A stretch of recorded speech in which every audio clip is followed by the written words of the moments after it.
Welcome back to the Demon Slayer Gaming Channel. Going to be continuing our Let's Play series through Final Fantasy XIV. We're going to be looking at the new Alliance raid released in patch 7.3, Sandaria.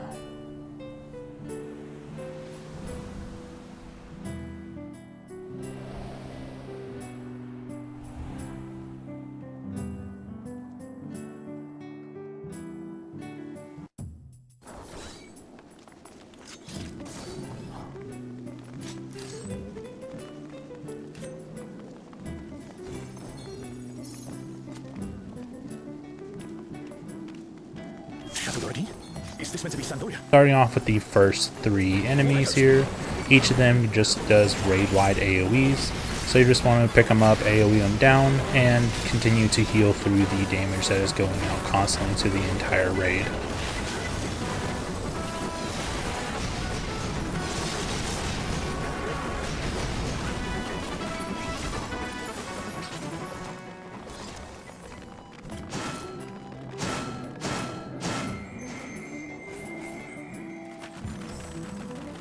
The next group again will have one of the guys that will continuously do damage to the entire raid, but the rest of them will just have small AoEs on the ground, whether they be cones or circles that you'll just want to step out of.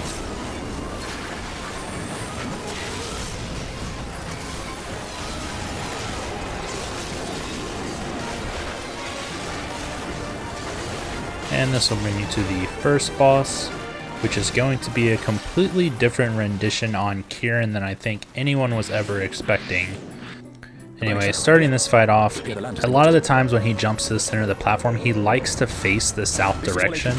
So to allow your DPS to continue dealing as much damage as possible by being behind them, I would recommend the tank staying south and all of the DPS moving north. Now, that's not something that I did in this video because it's something I've just recently realized, but it is something that I do recommend. When the fight begins, he'll start off with Stonga 4. This is just going to do raid-wide damage that you need to heal through. He'll then go to the center, facing the south section of their platform, and casting Rot Arms. This is going to summon 2 arms on the east and west side of the platform. He'll then do 2 line AoEs underneath him, so you need to move close to these arms to avoid getting hit by this, but then move underneath him as the arms will then do their own AoEs on their side of the platform. He'll then turn to the east and west and do the AoE again. The arms will not move though, so they're going to repeat their AoE on their sides.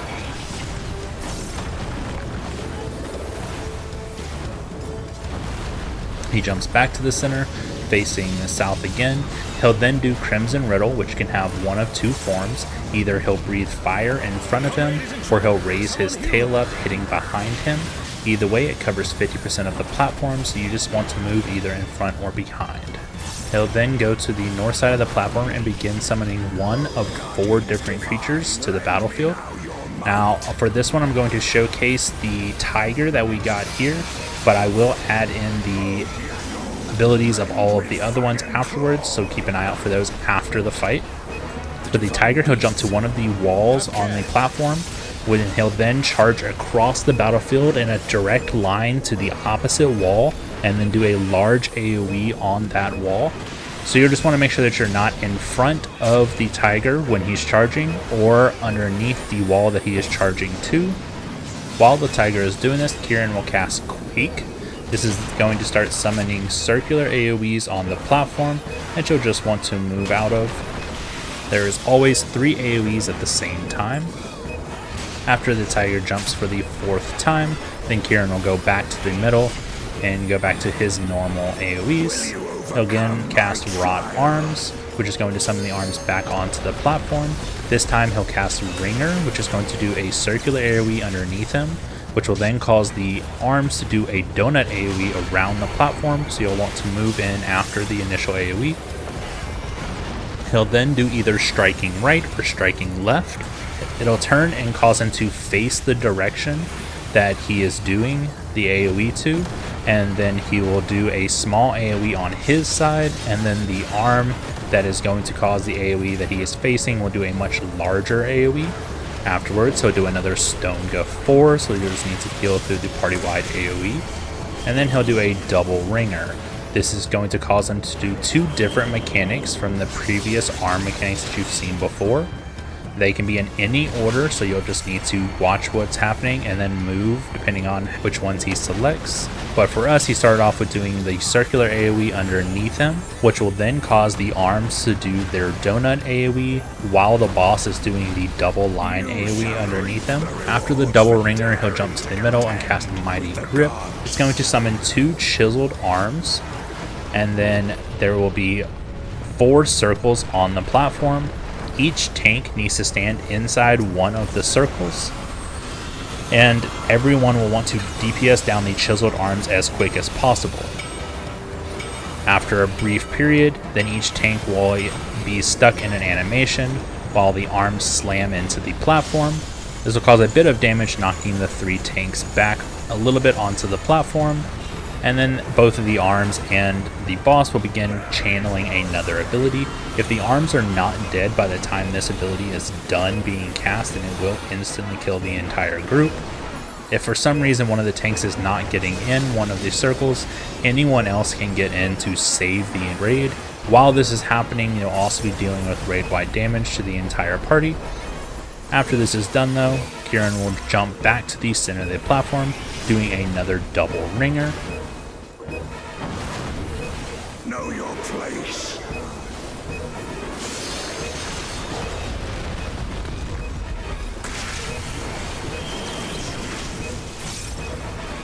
And now we'll take a look at the other phases that can happen during the summon for Kieran.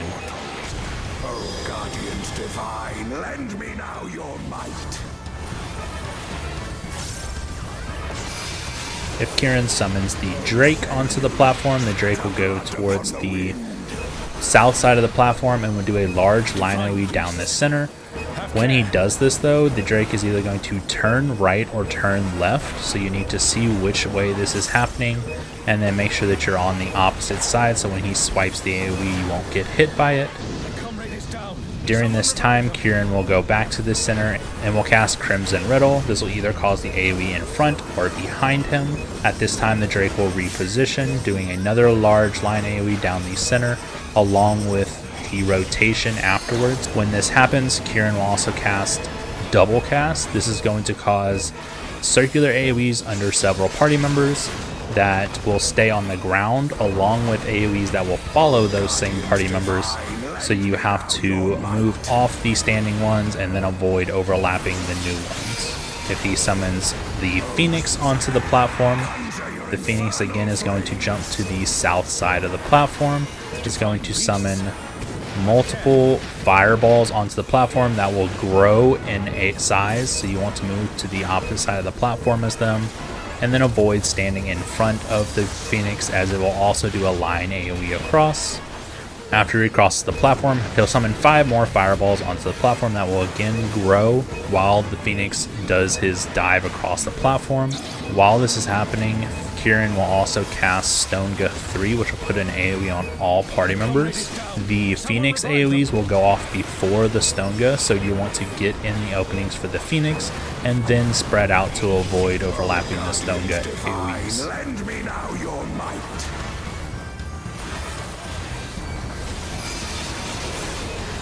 So when he summons the large turtle in the center of the platform, it's going to create multiple paths on the platform that will have little cracks and fissures on them that will begin to leak water.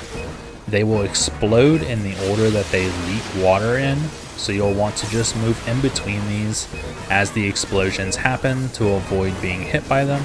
He'll then select a location on the platform and jump towards it, causing a small AoE underneath him, and then explode in a donut AoE afterwards.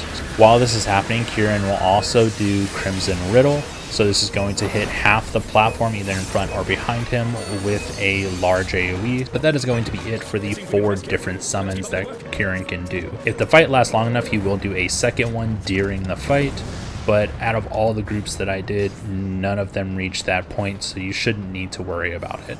Afterwards, you'll get teleported to the airships, and the initial part is just going to be standing on a jump pad that will jump you down to one of the other airships. So everyone just kind of groups up on the left side.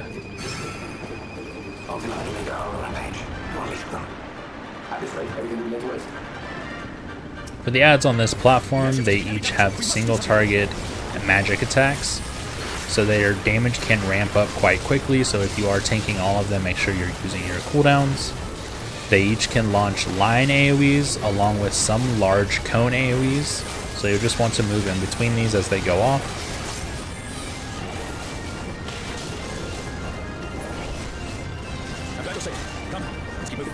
You'll then again move to the left side of the ship, and after a short delay there will be another jump pad to move to the next ship, where you'll fight the second boss. This is going to be Ultima and Omega. But when you start the fight, Omega will start off with Ion Efflux. This is going to cause party-wide damage that will need to be healed through. Then Ultima will hit all the tanks with a Tank Buster. It doesn't do insane damage, but it is worth mitigating. Omega will then jump to the front, doing forward to aft, which will cause him to do an AoE in front of him and then behind him, or behind him and then in front. He can do either one.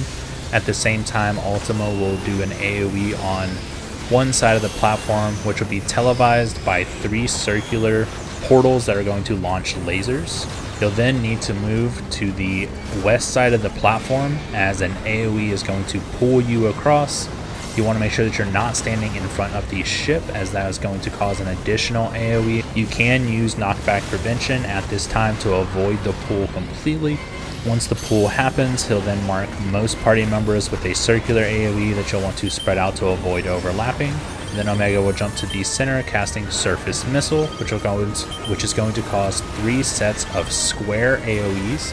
You'll just need to move in between these as they go off. And at the same time, Ultima is going to do 2 different sets of the lasers, so you'll want to move into the center of the platform to avoid these, and then spread out to avoid the circular AoEs on most party members. Then Ultima is going to summon a mirror onto the platform, and then cast his Energy Orb one more time. This will cause the AoE to go across the platform, and then an additional AoE to appear from the mirror, launching itself across. Omega then jumps to the front, casting Trajectory Projection. This will select multiple party members and put a countdown on top of their heads that will put an AoE in the direction they are facing. So if you're facing a certain direction, or if you're running in a certain direction, then right before the AoE finishes counting down, you'll just want to move in the opposite direction, and this will cause the AoE to miss. Everyone will then be pulled to the east side of the platform, and you'll need to make your way to the west side while avoiding some AoEs. You do not want to try to sprint across whenever you can initially move. You can make it to the second gap in between the AoEs, though, before the second set goes off. But once you make it to the green part of the ship, you will jump down to the next one. Afterwards, Ultima will appear first, charging a large AoE in the center of the platform that's just going to do raid-wide damage. And afterwards, Omega is going to jump down onto the center with a proximity AoE, so you'll want to move away from this. Then the fight will go back to proceeding like normal. You'll start off with the pull from the west side of the platform. Again, make sure that you're not in front of the ship. You can use knockback prevention to avoid the pull completely. You'll then have the Trajectory Projection. So right before the AoE goes off, just alternate direction into the opposite way. Then Ultima will put 3 different mirrors onto the platform before casting his Energy Beam. It'll do the initial line AoE, then it'll do an AoE from the direction that the first mirror hits, which will then hit a second mirror, causing a third AoE. Afterwards, you'll have circular AoEs on most party members, so you'll just want to spread out. And then you'll follow up with Chemical Bomb. This is going to do 4 proximity AoEs around the platform. The damage is not that bad if you're not directly next to the AoE, so you can kind of stand towards the center of the platform and just rotate around the boss. After the Chemical Bombs, then Omega will do the Surface Missiles for the 3 sets of square AoEs. And then you'll have the fore and aft, or aft and fore, from Omega, while Ultima does 2 different sets of his energy rays. So you'll just move to the center in either the front or behind of Omega, and then alternate afterwards. Omega will then do Ion Efflux, which will cause the party-wide AoE. It doesn't matter which one you kill first, as they share an HP pool to a certain extent, but depending on which one dies first, you won't have to deal with their mechanics for the rest of the fight afterwards. After we killed the Omega, then Ultima began to do another energy beam along with his 3 mirrors, but we killed him before he was able to launch it across.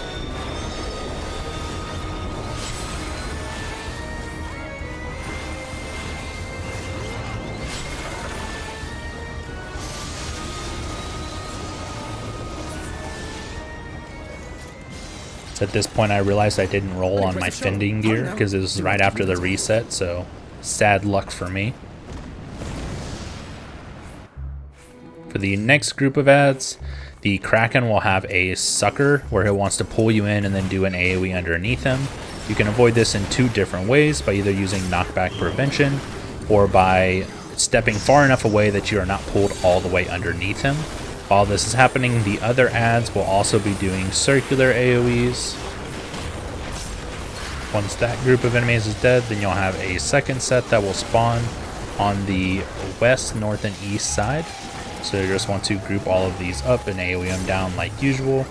You'll have multiple cone AoEs along with circular AoEs that you'll need to avoid, along with the large giant type enemies can do party-wide AoEs.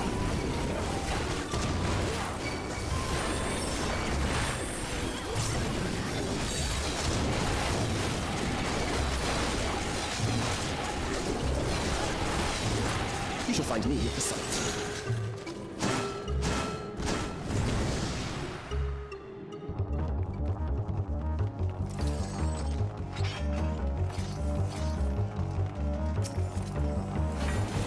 Come then, show me what your kind can do. Now for this boss, when you pick him up, he starts off with Inspirited Swordplay, which just does party-wide damage that you'll need to heal through.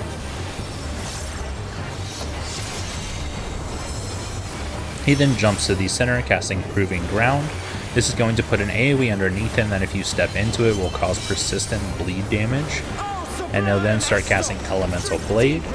In the beginning, this is just going to select 2 different elements, and he'll then do either cone AoEs from him or line AoEs.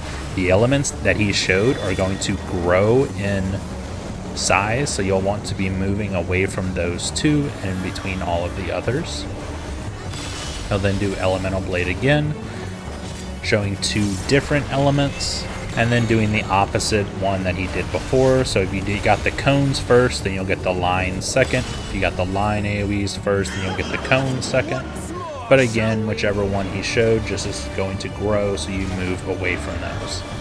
He'll then do his Tank Buster on all 3 tanks. This does a large line AoE at each of them that also does a knockback effect. He'll then do a large line AoE in the direction of the tank that he is facing. So depending on if you get pushed back, this could get rotated on the team and everyone will need to move quickly. But this is going to summon multiple swords that will then do line AoEs in the direction they are facing. The boss will then do Great Wheel, which is going to cause an AoE underneath him. And then he'll then charge his sword, doing an AoE on half of the platform in the direction he is facing, so everyone will want to move behind him towards the opening in his character radial. He follows up with Inspirited Swordplay, which is going to do party-wide damage, and then teleports to the center and begins summoning crystals onto the platform and going into his phase change.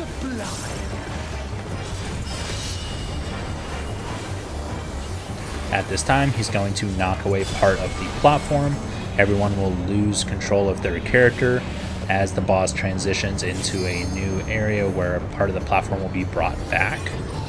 And then there will be multiple crystals. These crystals will then...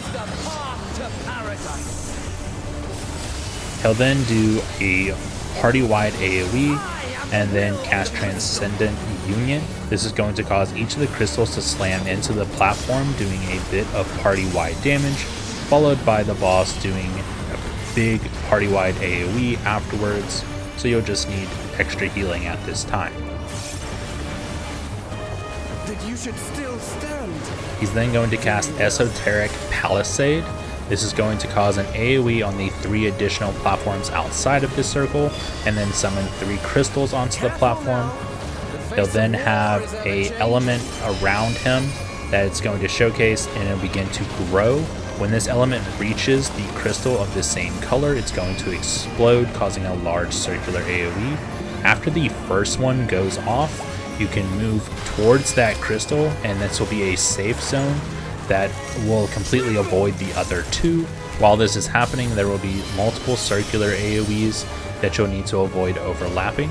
He'll then summon 3 copies of himself that are going to do large line AoEs in the direction they are facing, in front and behind them. And then he's going to do Shield Bash, which is just going to do a knockback from the center. You can either be pushed down the auxiliary platforms on the side, or you can use Knockback Prevention to avoid being pushed at all. After the push, he does a group up AoE, so it's best to avoid the push if possible so everyone can group up quickly. And then do his Tank Buster ability, which is going to do the large lines along with the knockback. So again, line yourself up with the additional platforms on the outside, or use knockback prevention to avoid being pushed. He'll then do another Proving Ground, which is going to do the AoE in the center that gives you the persistent bleed if you walk into it, and then doing Elemental Blade. This time he'll showcase 3 different elements. Each of these is going to grow from either the cone AoEs or the line AoEs, depending on which one he does. We got the line AoEs first, along with him showcasing fire, water, and lightning. He'll then do his Light Blade, which is going to do the line AoE down the center. This time, half the blades will be facing one direction and half of them will be facing the other, so there will be 2 safe zones in 2 different quadrants of the platform. He follows it up with Great Wheel for the circular AoE underneath him, so everyone will need to move away, and then does the AoE on half of the platform at the same time as doing the group up AoE. So you'll want to make sure that you're grouping up behind the boss to avoid this. It's a constant thing that I'm seeing, is that people are grouping up directly in front of the boss and taking both AoEs and wiping most of the group. Directly afterwards, he does Inspirited Swordplace. He'll then do Esoteric Palisade one more time. He'll then showcase 2 different elements that are going to expand and grow around him. When they reach the color of their respective elements, they're going to explode in circular AoEs. So you just want to be standing in between the 2 crystals on the opposite side. If they're directly across from each other, then you will need to move out towards the outside of the platform, as the AoEs will overlap in the center. They'll then do another Light Blade, causing the AoE down the center, and then the blades will appear on the platform, this time alternating directions. While this happens, there will be multiple party members that have circular AoEs on them that you'll want to avoid overlapping. And then he'll showcase 2 final elements that are going to grow from him and will explode when they reach their respective crystals. He'll then summon the adds back onto the platform that are going to do their line AoEs. At the same time this happens, he'll do his knockback from the center. The knockback will occur before the AoEs go off. I am the will of the crystal. How could I be defeated by mere mortals? Farewell, my little brother. Return to the crystal from which you were born. As for the rest of you, I invite you to the Gate of the Gods.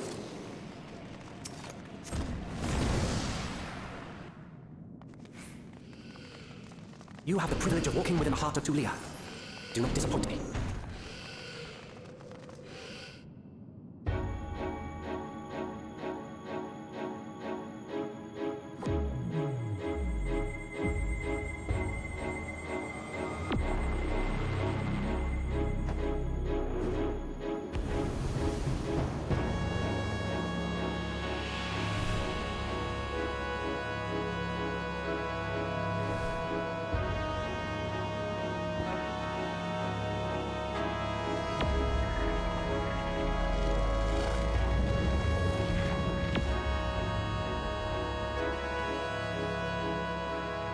After 10 long millennia, the dreams of the Zealot will become reality.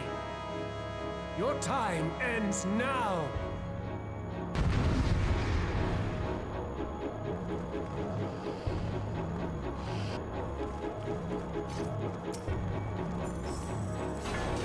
This world shall belong to the Zealot. For the final boss, he's going to start off with his Tank Buster ability.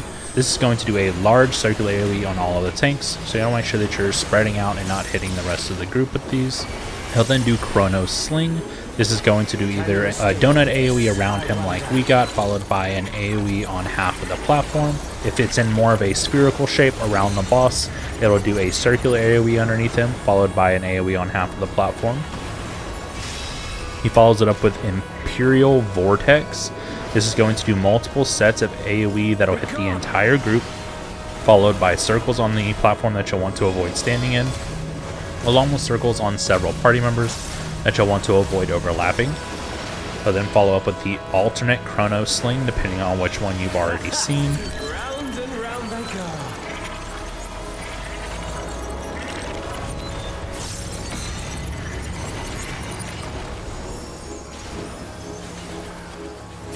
And then going to cast Warp.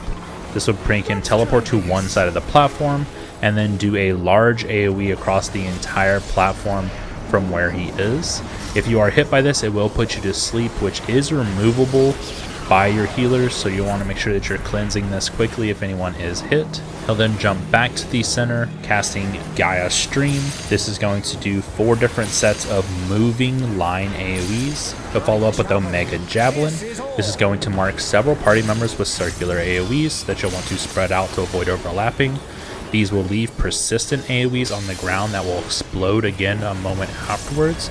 Allow me to show you a trick. He's then going to cast Duplicate, which will cause one area of the platform to begin to glow.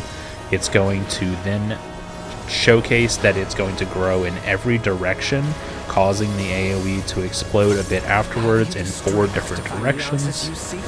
He'll then cast Duplicate again, summoning 2 of these, which is going to leave 2 open spots that will not get hit whenever they grow.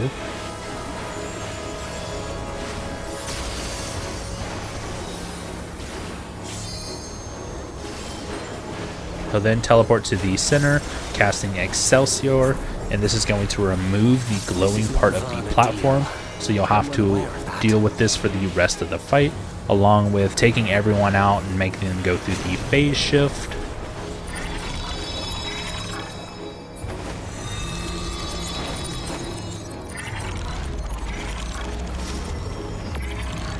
I also understand the true nature of my existence. So come, let us finish this.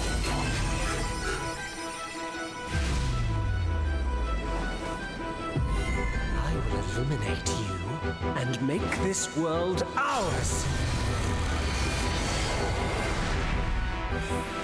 When the fight begins again, we'll start off with another Duplicate, this time with one of the platforms missing, and one of the AoEs is going to move locations.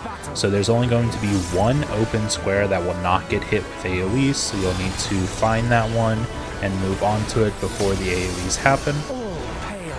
He'll then cast Stellar Burst. This is going to link him to one party member and pull them to the very center of the platform, causing a group up AoE underneath them. The person that is in this AoE can still do all their abilities, so you'll want to continue DPSing, healing, whatever the case may be. He'll then do Ancient Triad, which is going to pull people into the center. You can use Knockback Prevention to avoid this pull, or move far enough away from it that you're not pulled into the direct center where he'll have a circular AoE. Along with avoiding the circular AoEs that will be on the platform that are going to spawn tornadoes that will begin to move across the platform. At the same time, one side of the platform is going to be hit with a persistent AoE that you'll want to avoid stepping into if at all possible. And several party members will have a lightning orb that will begin to follow them that will do no damage except if it connects to the person that it is tethered to. Afterwards, he'll cast Gaia Stream, which again will do the 4 sets of line AoEs that will move across the platform. He does this twice in quick succession. After the second set, he'll do his Tank Buster ability one more time, so make sure you're spreading out and not hitting the rest of the group, before going into another Duplicate. Again, one of these is going to move locations, so this again will leave one location on the entire platform that will not get hit by these AoEs. And then he'll cast another Omega Javelin. This again is going to leave the persistent AoE after the initial hit, so you'll want to make sure you're moving out of these circles. and then casting another Gaia Stream. This again is going to do 2 sets of the AoEs. While this second set is happening, he's going to cast Chronos Sling, which will either do the donut AoE around him or the circle AoE underneath him, followed by the AoE on half of the platform.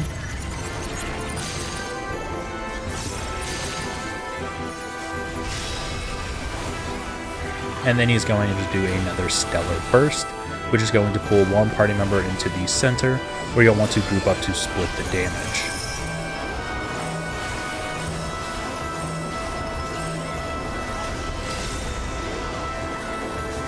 And then go back to the center, casting Ancient Triad.